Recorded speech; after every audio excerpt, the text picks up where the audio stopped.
The Supreme Court just tweaked its big stray dog order. Dogs will now be released after sterilization and vaccination except those considered aggressive or infected with rabies. Sounds simple, but not really. The verdict leaves behind more loopholes than solutions.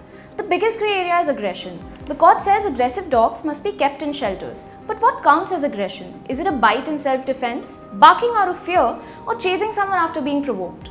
Deepa Talib, who heads the Unbiased Tiger Foundation based in Mumbai, told the Free Press Journal that this judgment is a very fine line drawn in the sand.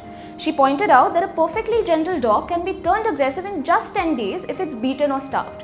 And keeping already stressed dogs in a confined shelter only worsens their behavior instead of fixing it. Maneka Gandhi flagged the same risk, that people who dislike dogs might misuse this clause, branding strays as aggressive simply to get them locked away. She has further urged the court to clearly define what aggression actually means. The second big issue is feeding. The court has prohibited feeding strays in public places unless it's in designated spots that the civic bodies will create.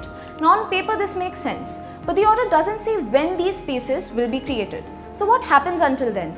Deepa Talib asked, do we starve dogs for 10 days until authorities decide the feeding spots? She argued that this needs to be expedited and why not mark out areas within hours? She also acknowledged that designated spaces could be a positive step. If feeding spots were at the beginning and end of each lane, it could reduce territorial fights among dogs and avoid clashes with people.